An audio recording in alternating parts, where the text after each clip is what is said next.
Frequency होती है number of waves पर second, number of waves created पर सेकंड, यानी है ना मॉलिक्यूल्स टकरा रहे हैं तो साउंड क्रिएट हो रही है। इसी मान लो ये जो यहाँ पे ये वाली रिंग है, अगर मैं इसको वाइब्रेट कर रहा हूँ तो क्या ये रिंग उठ के इधर भाग रही है?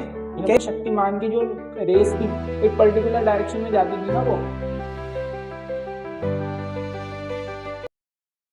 तो कैसे हो बच्चा पार्टी, सब उम्मीद करता हूँ अच्छे होंगे। तो आज तो हम स्टार्ट कर देंगे फाइनली फिजिक्स, बहुत लंबे अरसे बाद, बट आई प्रॉमिस आज से अब कंटिन्यूसली वीडियो डालने की एकदम कोशिश करूंगा, कंटिन्यूसली ऑल्टरनेट डेज पे, ठीक है। तो जैसे कि आपको पता है फिजिक्स का अब हमारा नया जो टॉपिक है वो वेव्स है। अब वेव्स को 3 पार्ट में हम लोग डिवाइड करेंगे। सबसे पहले बेसिक कॉन्सेप्ट्स अबाउट वेव्स है ना, पहले उसको पढ़ेंगे, फिर उसके बाद लाइट वेव्स के बारे में पढ़ेंगे, लाइट की जितनी भी प्रॉपर्टीज है उनको पढ़ेंगे, and the last part sound waves को पढ़ के खत्म कर देंगे, ठीक है। तो जैसे कि आज का हमारा टॉपिक होने वाला है वेव्स। वेव्स क्या होती हैं? वेव्स, क्या वेव्स एक वाइब्रेशन है? क्या वेव्स कोई मोशन है? क्या है वेव्स एक्चुअली में? अगर मैं आपसे कहूं कि अगर आप किसी पार्टिकल को एनर्जी देते हो तो एनर्जी देने से क्या होता है, क्या होगा? वाइब्रेशन क्रिएट होगा। ये वाइब्रेशन कैसे क्रिएट हो रहा है? Because you have transferred some energy from other physical sources. आपने बाहर से कोई एनर्जी दी होगी, वो एनर्जी ट्रांसफर हुई एक पार्टिकल के अंदर। अब वो पार्टिकल क्या कर रहा है? वाइब्रेट होना स्टार्ट हो रहा है। अब जब वो पार्टिकल वाइब्रेट होना स्टार्ट हो रहा है तो जाहिर सी बात है जो आसपास के पार्टिकल्स उनसे जाके कोलाइड करेगा, and due to that collision what will happen, the energy will further transfer to the other particles, और उन पार्टिकल्स में क्या होगा? एनर्जी और ट्रांसफर होगी। ट्रांसफर होने से क्या होगा? वो पार्टिकल्स भी वाइब्रेट होना शुरू हो जाएंगे। ऐसे करते करते क्या होगा? पार्टिकल्स में पूरा जो ऑब्जेक्ट है उसमें एक मोशन आ जाएगा, एक वेव आ जाएगी जो कि एक वाइब्रेशन होगी, है ना। तो वेव क्या होता है? एक वाइब्रेशन होती है जो कि एक एनर्जी ट्रांसफर की रूप में मिलती है हमको, है ना। एनर्जी के ट्रांसफर होने की तरह से हमको मिलती है वो। अभी और समझेंगे वेव्स के कितने कितने फॉर्म्स होते हैं, ठीक है। तो ठीक है, तो वेव को ना मैं तुमको 2 एग्जांपल से समझाता हूँ, बड़े अच्छे से 2 एग्जांपल देता हूँ। पहला क्या एग्जांपल लेता हूं मैं कि मानो कि एक पॉन्ड है, पॉन्ड मतलब तालाब, उसमें कुछ पानी होगा, है ना। अब अगर तुमने इसके अंदर क्या करा? एक पत्थर फेंका।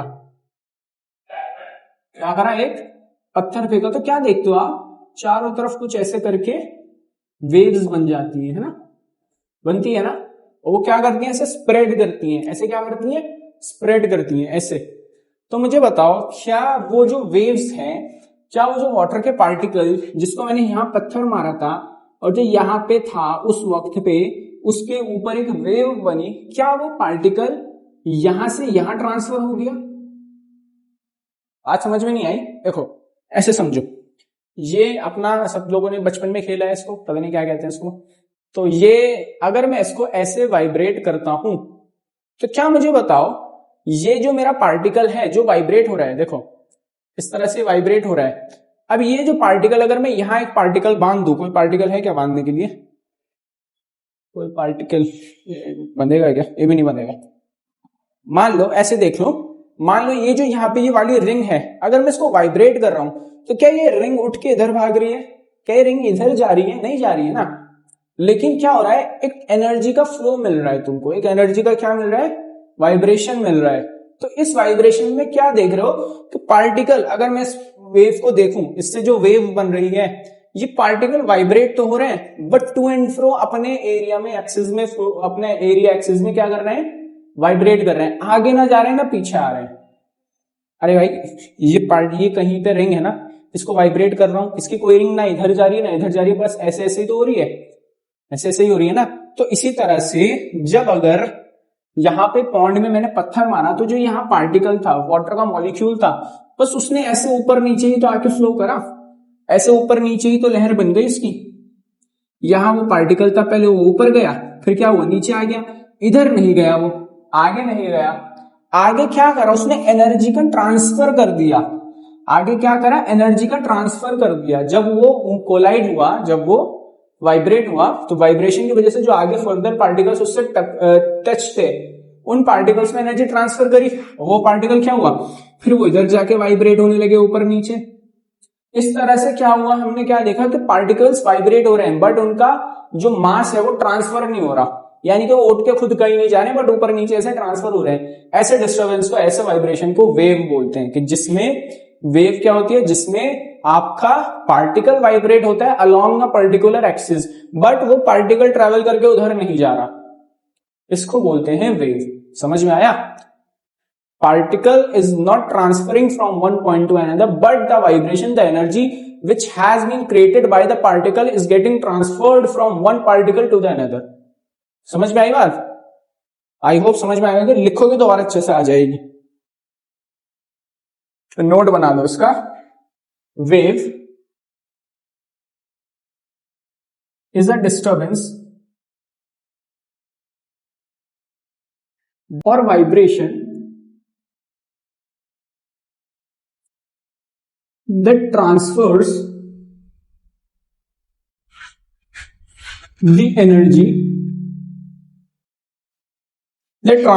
the energy from one particle to another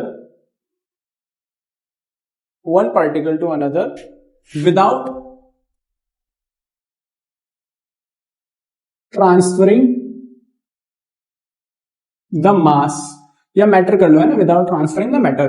जैसे इसको देखो, अगर मान लो एक रिंग थी, कुछ इस तरह से हमने अभी वाइब्रेशन देखा उसमें, है ना, कि यहां पे जो पार्टिकल था वो सिर्फ ऐसे ऐसे वाइब्रेट हो रहा था, ऊपर नीचे, ना वो आगे नहीं जा रहा था ना ही वो पीछे आ रहा था, वो ऊपर नीचे वाइब्रेट हो रहा था। ये पार्टिकल इधर वाइब्रेट हो रहा था, ये पार्टिकल इधर वाइब्रेट हुआ, फिर ये पार्टिकल इधर हुआ, बस ये चल रहा था। ये पार्टिकल उठ के उधर नहीं गया, वो पार्टिकल उधर के इधर नहीं आया, ऐसा कुछ नहीं हुआ, समझे? बस सिर्फ एनर्जी का ट्रांसफर हुआ। ठीक है, तो लिख लो यहां पे, only vibration of particles along the axis without going forward or backward, है ना। ये थोड़ा आसान भाषा में लिखवा दिया ताकि समझ में आ जाए। तो ये होती है वेव। समझ में आई? वेव होती है, समझे? यहां तक बात समझ में आई? अब वेव जो होती है वो भी दो तरह की होती है, अभी आपका डाउट क्लियर हो जाएगा। Waves are of two types. कौन कौन सी वेव होती है? एक होती है मैकेनिकल,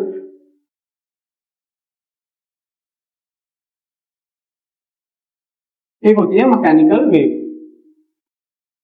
अब ये मैकेनिकल वेव क्या है? देखो, मैकेनिकल वेव वो वेव है जो पार्टिकल को ट्रांसफर नहीं करती है बट उसकी एनर्जी को ट्रांसफर करती है, और इस एनर्जी को ट्रांसफर करने के लिए उसको एक मीडियम चाहिए होता है। समझ में आई बात? कहने का मतलब क्या है कि अगर कोई चीज, मान लो साउंड है, साउंड को ट्रैवल करने के लिए it requires a medium, but sound is also a vibration. तो वो कैसी वाइब्रेशन है? मैकेनिकल, क्योंकि उसको ट्रैवल करने के लिए एक क्या चाहिए? पार्टिकल चाहिए, मीडियम चाहिए, है ना। तो मीडियम क्या हो सकता है? एयर भी हो सकता है, वाटर भी, है ना, कुछ सॉलिड भी हो सकता है, डजंट मैटर, बट मीडियम होना जरूरी है, समझे? तो मैकेनिकल वेव्स की डेफिनेशन लिख लो। Mechanical waves needs medium to travel and can not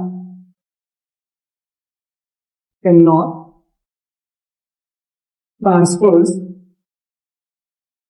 the matter, समझे? और मैटर को वो ट्रांसफर नहीं करती। अब मैकेनिकल वेव्स दो तरह की वेव्स में डिवाइड हो जाती है। कैसे डिवाइड हो जाती है? मैकेनिकल वेव्स दो तरह की वेव्स होती है, एक होती है प्रोग्रेसिव, जो प्रोग्रेस करती है, ठीक है, एक होती है stationery.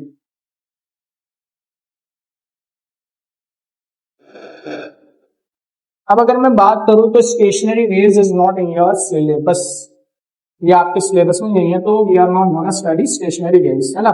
So will directly jump to the progressive waves. बाकी स्टेशनरी वेव्स वो वेव्स होती हैं, ठीक है। इसमें होता क्या है, दो आइडेंटिकल वेव्स होती हैं जो कि अपोजिट डायरेक्शन में मूव करते हैं, वो इंटरफेस करते हैं।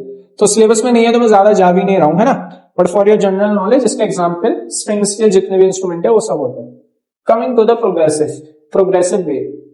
प्रोग्रेसिव वेव्स भी दो तरह की होती है। अभी सर बोलोगे सर क्या है, हर दो तरीके, देखो चीजें दो ही अच्छी होती है ना, चीजें सब दो अच्छी होती है। तो यहाँ पे वो पूरा फिलॉसफी काम कर रहा है कि चीजें दो अच्छी है। देखो एनर्जी तो ये जाहिर सी बात है लेके चल रहा होगा, प्रोग्रेसिव वेव्स एनर्जी तो ट्रांसफर कर रही होगी, बट वो एनर्जी किस तरह से ट्रांसफर कर रही होगी ये देखने वाली बात है, ठीक है। तो प्रोग्रेसिव वेव्स क्या करती है, आर ऑफ, ये भी दो तरह की होती है, progressive waves are of two type. वो टाइप क्या होती है, वो बताती है कि कोई पार्टिकल कैसा वाइब्रेट कर रहा होगा, कैसा मोशन, कैसा डिस्टर्बेंस क्रिएट कर रहा होगा, ठीक है। तो उसमें आ जाता है सबसे पहला transverse wave. Now what is a transverse wave, देखो लिखा, ट्रांसवर्स वेव वो होती है जिसमें पार्टिकल कुछ इस तरह से वाइब्रेट करता है, ऐसे ऐसे ऐसे ऐसे ऐसे देख रहे हो ना, क्या हो रहा है इसमें, जो पार्टिकल है वो ऊपर नीचे परपेंडिकुलरली वाइब्रेट कर रहा है with the direction of wave, ठीक है। वेव की डायरेक्शन के रेस्पेक्ट में परपेंडिकुलरली वाइब्रेट कर रहा है। देखो यहाँ पे है ना, अगर ये पार्टिकल है तो ऐसे ऊपर नीचे ही तो जा रहा है, तो ये कौन सी हो गई, ट्रांसवर्स वेव। अब दिखा दिया, देख लिया। अब ये जो ट्रांसफर वेव है समझे क्या होता है ना, इसमें कैसा होगा कि अगर आपका ये एक पार्टिकल ऐसे मूव कर रहा है, वेव इस तरह से चल रही है, तो यहां अगर एक पार्टिकल है तो परपेंडिकुलरली क्या करेगा, वाइब्रेट करेगा, ऐसे परपेंडिकुलर डायरेक्शन में वाइब्रेट करेगा ऊपर नीचे, ठीक है। तो उसका जो डायरेक्शन होगा वो परपेंडिकुलर होगा to the direction of what, wave के, ठीक है। देखो वेव इस तरह से जा रही है, पार्टिकल इस तरह से वाइब्रेट हो रहा है, जैसे हमने देखा अभी, ठीक। तो ट्रांसवर्स वेव्स में क्या लिख सकते हो, the direction is perpendicular to the, यहां लिख लो, direction of wave, the direction of vibration of particle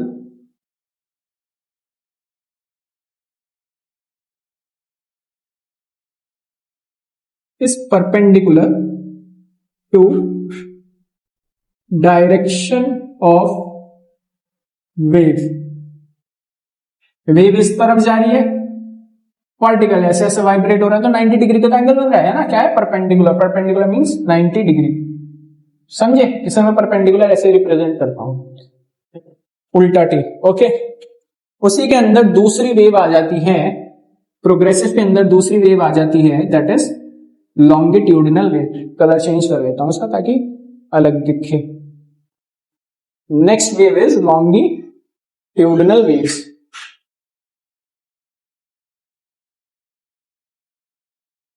longitudinal wave, अरे देखो स्पेलिंग गलत हो जाए तो प्लीज माफ कर दिया करना, क्योंकि मैं ध्यान नहीं देता स्पेलिंग्स में। लॉन्गिट्यूडिनल यहाँ ई आएगा नहीं आएगा मुझे नहीं पता, हो सकता है आएगा ना।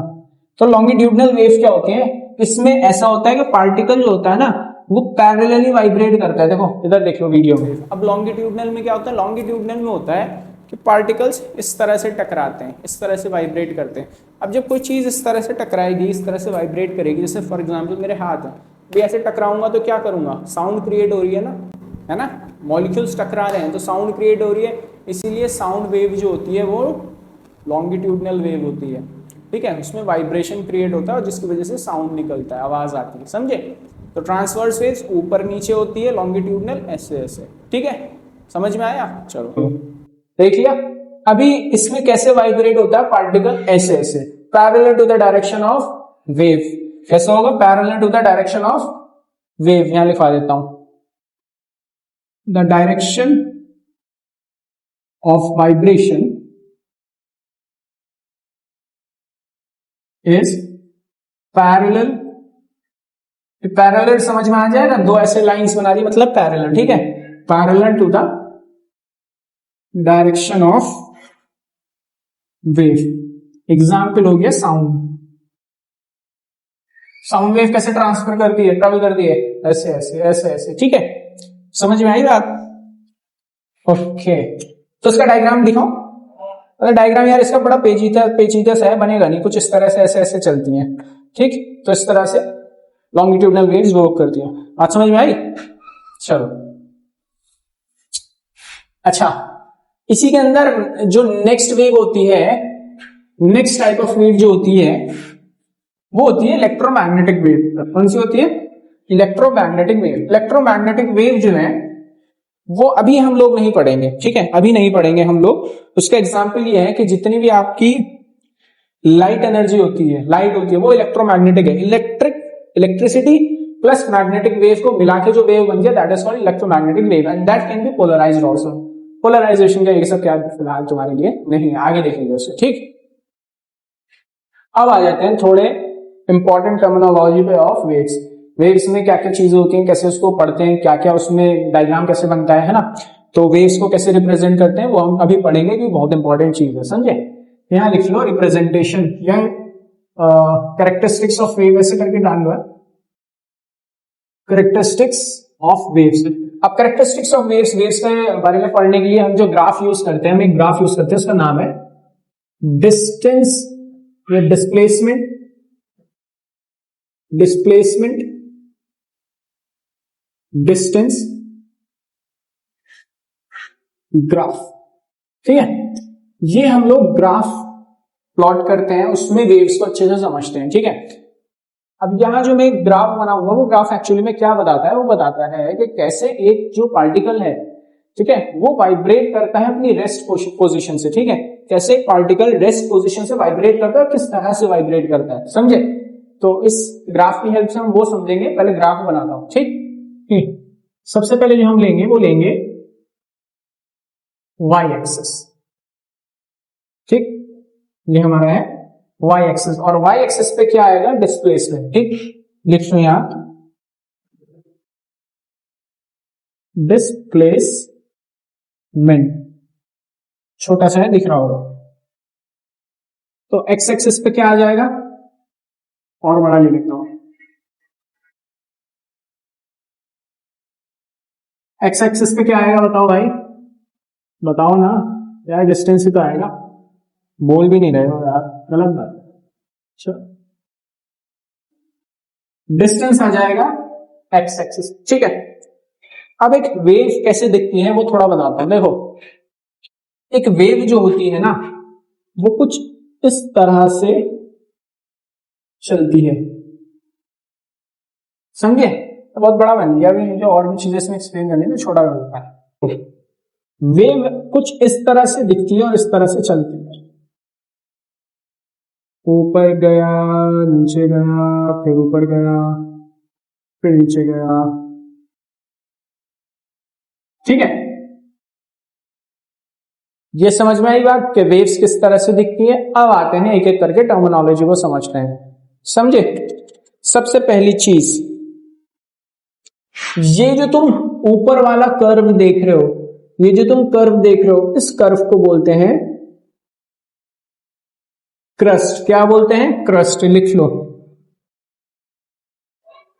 इसको बोलते हैं क्रस्ट। और कैसा हो, क्या होता है? ये ऊपर वाला हिस्सा, समझे। नीचे वाले हिस्से को बोलते हैं ट्रफ। क्या बोलते हैं? ट्रफ, लिख लो इसको भी। डेफिनेशन नहीं लिख पा रहा यार, डेफिनेशन कोई नहीं पूछता। ये दिखता है इस तरह से, क्रस्ट और ट्रफ, समझे। बहुत बढ़िया बात है। अब आते हैं इंपॉर्टेंट चीज पे, दैट इज वेवलेंथ। अब लिखते चलना है ना, वेवलेंथ। वेवलेंथ क्या होती है? वेवलेंथ होती है दो सक्सेसिव क्रस्ट के बीच का डिस्टेंस। दिख रहा है?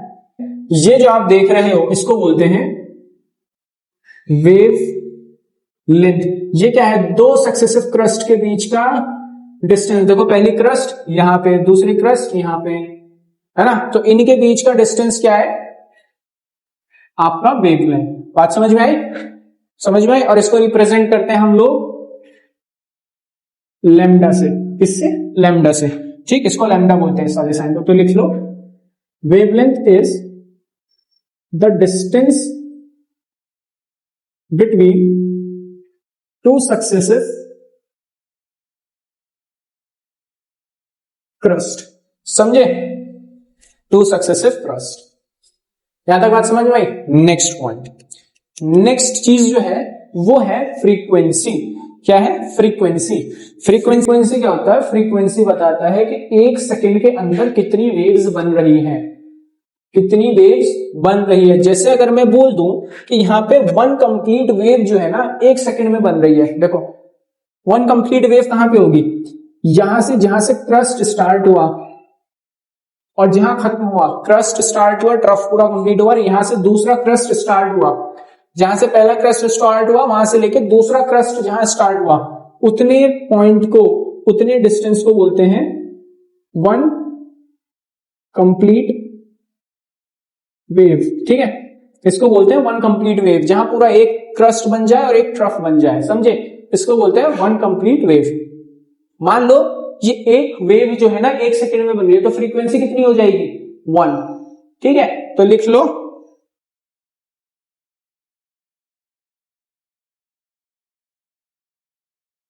फ्रीक्वेंसी। फ्रीक्वेंसी की ऐसा यूनिट होती है, इसको पहले रिप्रेजेंट करते हैं इस तरह से एफ बना के। ठीक है, और इसकी ऐसा यूनिट में लिखवा दूंगा, पहले फिलहाल ये लिख लो, फ्रीक्वेंसी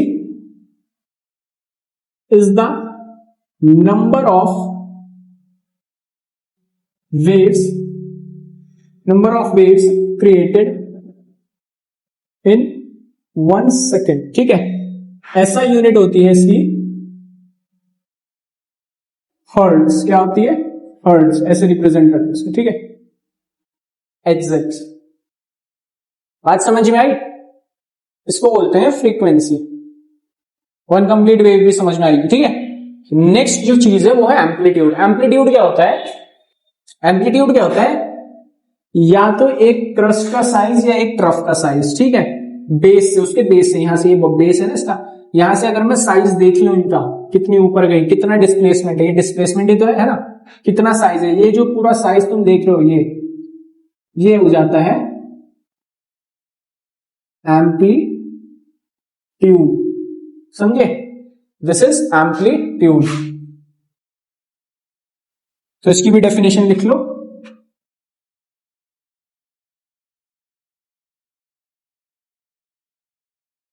एम्पलीट्यूड क्या होता है? इसको ए से रिप्रेजेंट करते हैं।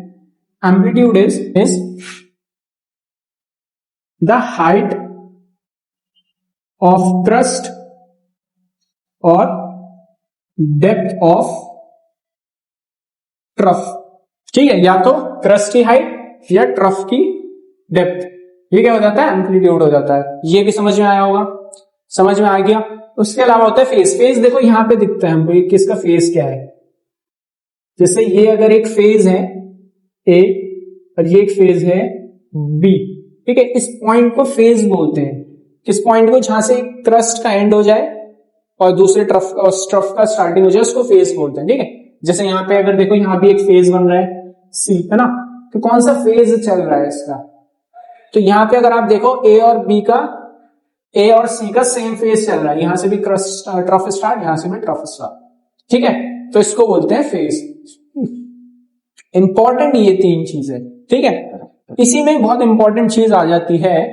अब इन्हीं तीनों चीजों को यूज करके हम one of the most important चीज जो इस टॉपिक की है, इसके अराउंड घूमती है, दैट इज वेव इक्वेशन, उसको डिराइव करते हैं। वेव इक्वेशन क्या होती है? लिख लो पहले।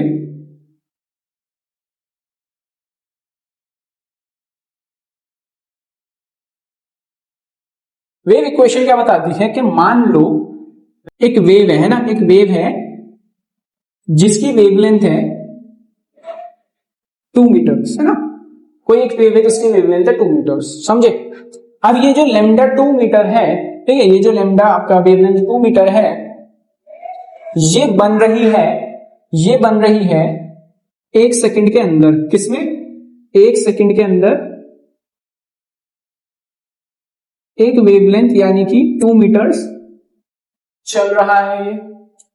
यहां तक बात समझ में? तो क्या मैं कह सकता हूं कि स्पीड जो हो जाएगी, वेव स्पीड जो हो जाएगी, कि कितनी स्पीड से वेव चल रही है, यानी कि अगर इसी स्पीड से वेव चलती रहेगी इसी स्पीड से हर 2 मीटर जो डिस्टेंस है वो 1 सेकंड में कवर करता रहेगा, तो क्या मैं कह सकता हूं यहां से कि सर इसकी स्पीड हो जाएगी 2 मीटर पर सेकंड। ये हो जाएगी ना 2 मीटर पर सेकंड। तो यहां से क्या मैं कह सकता हूं, फ्रीक्वेंसी जो होती है 2 मीटर पर सेकंड, ये तो टाइम है ना, 2 मीटर पर सेकंड। अब 2 मीटर यहां पे क्या है, 2 मीटर यहां पे क्या है, वेवलेंथ। टाइम है मेरा सेकंड मतलब टाइम है। फ्रीक्वेंसी होती है नंबर ऑफ वेव्स पर second, number of waves created पर सेकंड। यानी कि फ्रीक्वेंसी को मैं यहां से लिख सकता हूं, frequency is equals to 1 upon time period. भाई एक वेव को बनने में भी यहां पे कितना समय लग रहा है, 1 सेकंड लग रहा है। तो यहां से मैं कह सकता हूं कि 1 अपॉन टाइम है ना, ये इसको मैं ऐसे लिख सकता हूं ना, frequency upon wavelength upon time. तो क्या मैं यहां से कह सकता हूं v इज इक्वल्स टू मेरा हो जाएगा लैम्डा इंटू फ्रीक्वेंसी।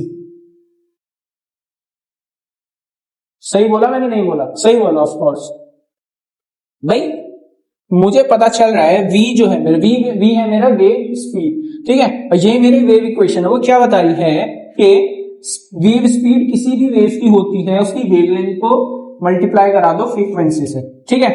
तो वेव स्पीड क्या हो जाएगी, इसको लिख लो यहाँ पे म्यू, इसको म्यू बोलते हैं, वी बोलना चाहो वी बोल दो, तुम्हारी मर्जी है, बट इसका correct term is mu. V is equals to wavelength into frequency, that is the wave equation. अब देखो थोड़ी जनरल प्रॉपर्टीज समझते हैं वेव्स की, है ना। तो परफेक्ट डाल लो, जनरल प्रॉपर्टीज ऑफ वेव, है ना। वेव की कुछ खास बातें जो हमें समझनी चाहिए। सबसे पहली चीज क्या होती है इसमें कि वेव का किसी भी चीज का इंपॉर्टेंट पार्ट क्या होता है, उसका फ्रंट, है ना। तो वेव का भी क्या होगा, उसका फ्रंट पार्ट। तो वेव का फ्रंट क्या होता है, जिसको हम बोलते हैं वेव फ्रंट।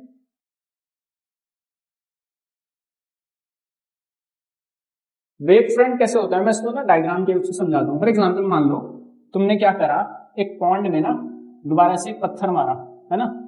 क्या करा, पत्थर मारा। अब पत्थर मारने से क्या हुआ, कुछ वेव्स क्रिएट होंगी, है ना, कुछ वेव्स क्रिएट होंगी इस तरह से, है ना। अगर इसको आप 3 डायमेंशनल में देखो तो वेव इस तरह से बनती है ना, ऐसे यहां बना देता हूं, इस तरह से वेव बनेगी, है ना। कुछ इस तरह से बनेंगी, कई सारी वेव्स बनेंगी। अब अगर मैं इन सारी वेव्स का फ्रंट देखूं, यानी कि सबसे टॉप वाला पार्ट देखूं, तो उस टॉप वाले पार्ट को अगर मैं एक परपेंडिकुलर लाइन से जोड़ दूं, सारी वेव्स का टॉप को अगर परपेंडिकुलर लाइन से जोड़ दूं, कैसे, कुछ इस तरह से, कुछ इस तरह से, कुछ इस तरह से। तो ये जो आप टॉप वाला पार्ट देख रहे हो, ये जो वाला पार्ट, ये वाला पार्ट, ये क्या है, ये है वेव फ्रंट। किसी भी वेव का फ्रंट, ये है वेव फ्रंट, समझे। अगर कोई वेव जा रही है, अगर ये वेव है तो उसका ये फ्रंट वाला पार्ट है, तो मैं वेव फ्रंट कहूंगा, बस ये मेरा, ठीक है। तो ये होता है वेव फ्रंट। अब यहीं से वेव फ्रंट समझ में आया। नेक्स्ट अगर आपसे पूछ ले रेस क्या होती है ना, रेस क्या होती है, शक्तिमान वाली रेस नहीं पूछ रहा, रेस की फॉर्म में रेस क्या होगी। देखो जो आपका वेव फ्रंट है उससे अगर आप परपेंडिकुलर लाइन ड्रॉ कर दो, इस तरह से परपेंडिकुलर लाइन ड्रॉ कर दो, और वो लाइन क्या बता रही हो, डायरेक्शन ऑफ द वेव। क्या बता रही है, डायरेक्शन ऑफ वेव, इसको बोलते हैं रेस। जो लाइन डायरेक्शन ऑफ वेव बता रही है, भाई शक्तिमान की जो रेस थी एक पर्टिकुलर डायरेक्शन में जाती थी ना, वो जाती थी ना, तो उसका एक डायरेक्शन होता था, डायरेक्शन पता चलती थी, वही तो रेस होती है ना। रेस क्या करती है, किसी वेव का डायरेक्शन बताती है। उसको कैसे निकाल सकते हैं, वेव फ्रंट में परपेंडिकुलर ड्रॉ कर दो। जैसे ये थी ना वेव फ्रंट, यहाँ पे क्या करा, परपेंडिकुलर ड्रॉ कर दिया। अगर मान लो ये एक वेव है ना, इसका ये क्या था, वेव फ्रंट है, यहाँ पे क्या हो गया, इसकी डायरेक्शन ये रही, ये रे हो गई इसकी, है ना। तो समझ में आया रे क्या होती है और वेव फ्रंट क्या होता है। तो यहां तक मैं क्या करता हूं, आपका जो वेव है, बेसिक वेव है, इसको मैं खत्म कर देता हूं। इसमें कुछ और भी टॉपिक्स आपकी बुक में हो सकता है, बोल रहे हो सर रिफ्रैक्शन रिफ्लेक्शन रह गया, ये मैं पढ़ाता हूं आपको लाइट में, ठीक है। तो वेव के बेसिक टॉपिक के लिए, बेसिक चैप्टर के लिए इतना बहुत है, ठीक है। ये वीडियो में मैं यहां तक पढ़ाता हूँ। अब नेक्स्ट वीडियो जो आएगी उसमें आप लाइट में आप सारी चीजें, रिफ्लेक्शन क्या होता है, रिफ्रैक्शन क्या होता है, वो सब पढ़ोगे, ठीक है। तो वेव के लिए फिलहाल इतना ही। कोई डाउट वगैरह है तो आप कमेंट करके बिल्कुल पूछना। इसका नेक्स्ट पार्ट भी एकदम आपको मिल जाएगा, ठीक है। तो मिलते हैं अपनी नेक्स्ट वीडियो में। Thank you so much. Doubt है तो, और इसके अलावा IGCSE और CBSE, ICSE जो भी बोर्ड के हो यार, कमेंट करके जरूर बताना मुझे, ठीक है। चलो thank you so much, bye bye.